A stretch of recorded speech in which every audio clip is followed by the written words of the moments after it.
5 menit kami persilakan. Baik, terima kasih banyak Pak Yai. Bismillahirrahmanirrahim. Assalamualaikum warahmatullahi wabarakatuh. Alhamdulillahirabbil alamin. Allahumma shalli ala Muhammad wa ala ali Muhammad. Bapak Ibu sekalian, saya 10 menit aja karena ada acara di rumah, banyak tamu, ada 150 orang. Jadi kita mesti kabur habis ini. Ketika Abdurrahman bin Auf hijrah dari Mekah ke Madinah, ini ngelanjutin ceritanya kayak Khalil nih, ceritanya kayak Khalil, lanjutin dah. Ketika Abdurrahman bin Auf pindah dari Mekah ke Madinah, nggak bawa apa-apa, padahal beliau adalah seorang pedagang yang sukses, yang hebat. Tapi sampai Madinah nggak punya apa-apa karena cuma bawa badan sama baju yang di badan doang, bener gak? Oleh Rasulullah SAW, Abdurrahman bin Auf dipersaudarakan dengan seorang dari kaum Ansar, yaitu Sa'ad bin Rabi. Apa kata Sa'ad bin Rabi kepada Abdurrahman bin Auf? Sa'ad bin Rabi mengatakan, ya Abdurrahman, ini saya punya harta, kita bagi dua dah. Ini ada rumah, bagi dua, satu buat saya, satu buat ente. Ini ada kendaraan, bagi dua, semua bagi dua. Bahkan waktu itu Sa'ad bin Rabi mengatakan, saya punya istri 2. Pilih yang mana dah? Ente boleh buat ente 1, benar gak? Jadi tingkat imannya Sa'ad bin Rabi model begitu. Dan tingkat imannya Abdurrahman bin Auf bukan kayak kita. Kalau kita dibilang begitu, kita bilang apa tuh? Alhamdulillah wa syukurillah, ente emang baik banget Sa'ad, benar gak? Tapi Abdurrahman bin Auf begitu itu mengatakan, ada yang tahu jawabannya? Gocap kalau bisa nih, angkat tangan, gocap kalau bisa. Abdurrahman bin Auf mengatakan, terima kasih banyak ya Sa'ad, mudah-mudahan Allah memberkahi keluargamu, mudah-mudahan Allah memberkahi hartamu. Tunjukkan aku di mana? Pasar. Gocap.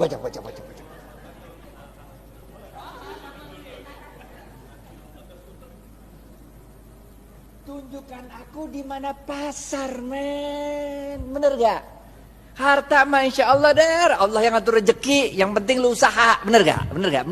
Yang penting usaha. Udah, tunjukin pasar sama Sa'ad, jalan berdua ada tuh. Ngelengkapin kisahnya Kiai Fikri Bareno juga nih.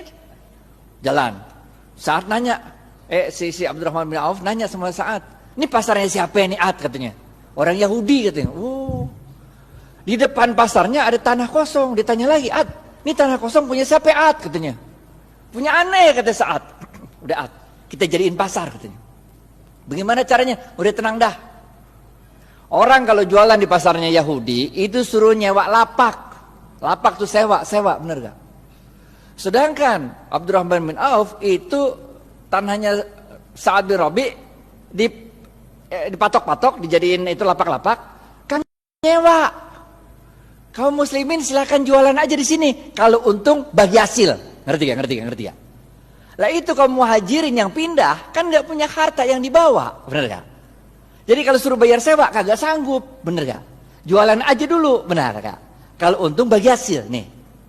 Itu sebabnya ekonomi Madinah mulai tumbuh.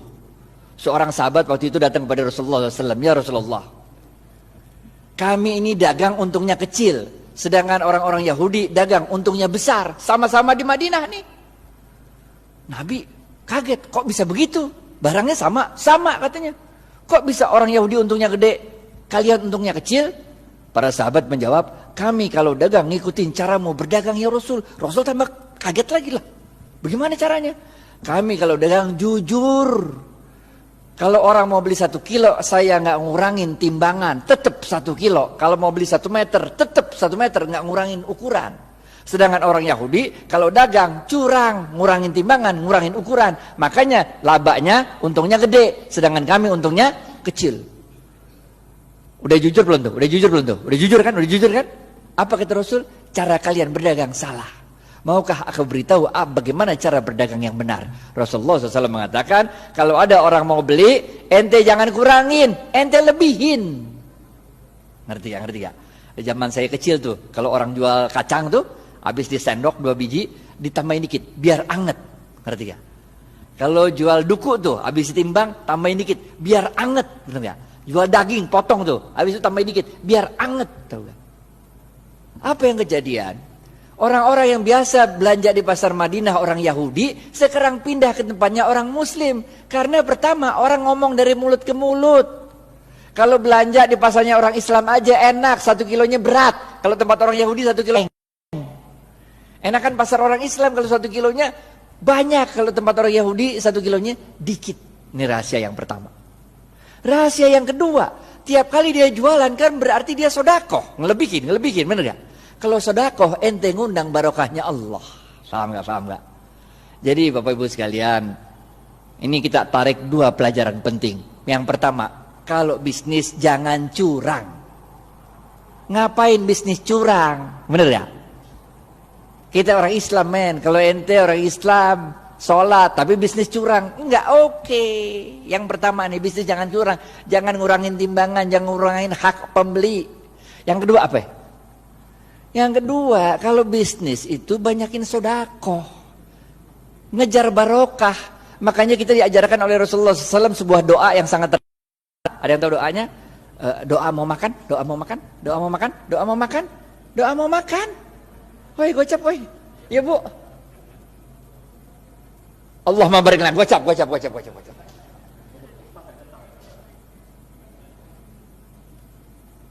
Makanya kita diajarkan oleh Rasulullah SAW, Allahumma barik lana fima rozaktana wa qina azabannar. Wahai Allah, berkahilah seluruh rezeki yang Engkau berikan pada kami dan jauhkan kami dari siksa api neraka. Ini doanya begini nih. Paham gak? Jadi kalau bisnis mau sukses, pertama ente kudu jujur. Tapi jujur aja kagak cukup, kita juga harus cerdas, harus fatonah, harus tabligh, benar ya? Ente jujur tapi bego, ya udah ente selamat dunia tapi ente senep. Ente harus jujur, cerdas. Dan jangan lupa apa? Cari barokahnya Allah.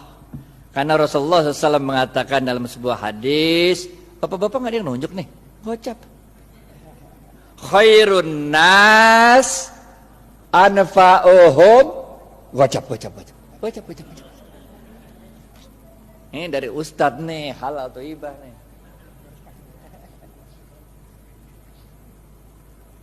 Paham ya?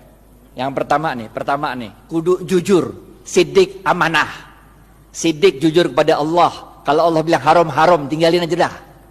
Amanah, itu kalau dikasih kepercayaan sama orang jangan dirusak, pegang baik-baik, benar gak? Selain jujur kita juga harus cerdas dalam membaca situasi, fatonah, cerdas dalam menyampaikan sesuatu, tabligh. Kagak cukup yang ini doa. Yang ketiga, benar gak? Jujur, cerdas. Yang ketiga, cari barokahnya Allah. Khairun nas anfa'uhum linnas. Sebaik-baik manusia adalah yang paling banyak memberi manfaat bagi manusia lain. Ngapain kaya sendirian, gak asik walaupun halal. Ngerti gak? Gak asik kaya halal tapi gak nyeberin barokah, gak asik. Orang bilang dia kaya tapi pelit, benar gak? Yang keempat, terakhir nih, habis nih. Oke, yang terakhir, keempat. Jangan lupa Rasulullah SAW bersabda, man lam yashkurin nas. Susah ya? Pilihan berganda. A, man lam yashkurin nas lam yashkurillah. B, man lam A atau B? A.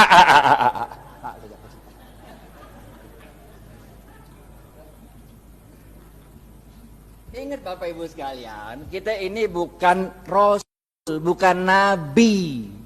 Kalau Rasul sama Nabi ada masalah, doa dikit, Allah kirim pertolongan pakai malaikat. Ya kan? Nabi Musa, depan laut, belakang Fir'aun. Masalah kan? Doa dikit, laut merah kebuka, jalan baik-baik dah. Bener gak? Fir'aun ngikut dari belakang, doa lagi dikit, ketutup laut merah, mati Fir'aun. Bener gak? Nabi Ibrahim dibakar hidup-hidup sama Namrud. Doa dikit, berasa dingin tuh api, bener gak? Nabi.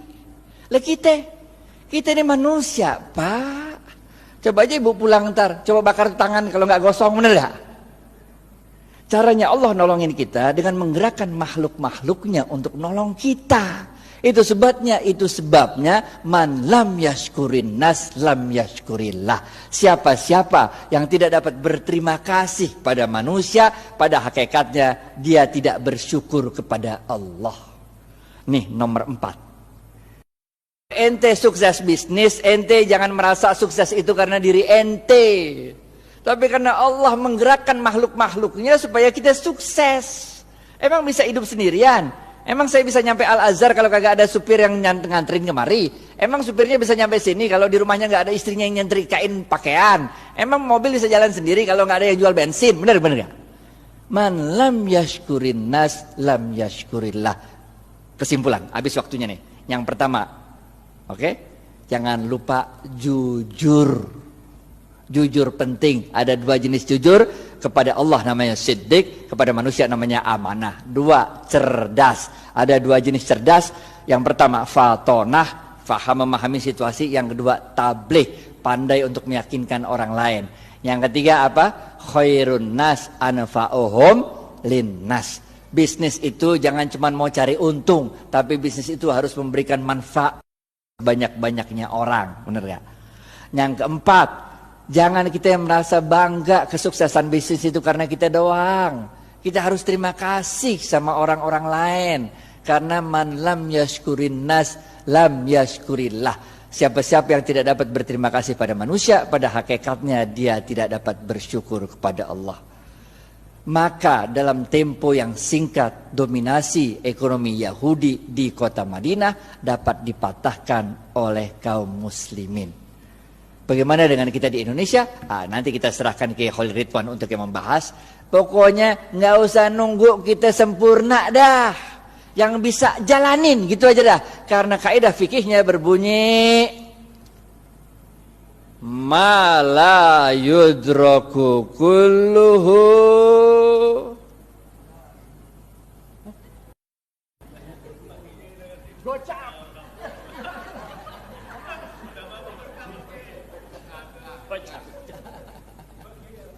ma la yudraku kulluhu la yudraku kulluh. Kalau engkau tidak dapat melakukan kebaikan itu 100%, jangan engkau tinggalkan kebaikan itu 100%. Jangan nunggu sempurna baru kita lakukan. Lakuin dulu, nggak usah nunggu tajwid, makhraj sama tahsinnya benar. Jangan nggak usah, sholat aja sholat, benar gak? Nggak usah nunggu kita sempurna baru kita jalan, nggak usah, jalanin aja dulu dah. Karena dalam sebuah hadis qudsi Allah mengatakan, amalkan apa yang engkau ketahui, niscaya akan aku beritahu apa yang tidak engkau ketahui. Jalanin aja, jalanin. Karena barokah fil harokah. Barokah itu adanya dalam harokah, dalam pergerakan. Jalanin aja, kayak Siti Hajar lari dari Safa ke Marwah, bener gak? Itu kan lucu, coba dari Safa Marwah lari-lari 7 kali bolak-balik, kagak ada air, bener gak? Yang nemuin air siapa? Ismail. Yang capek lari siapa? Hajar. Nggak penting men siapa yang nemuin air, bener gak? Yang penting inna sofa wal marwata min sa'airillah. Dicatat sama Allah usahanya Hajar itu, dicatat sebagai min sa'airillah, tanda-tanda kebesaran Allah. Nggak penting kalau kita usaha tuh bahwa kehebatan usaha kita itu dinikmati oleh kita, nggak penting. Bahkan ketika besok pun mau kiamat, kalau punya bibit lu tanam, ngerti gak?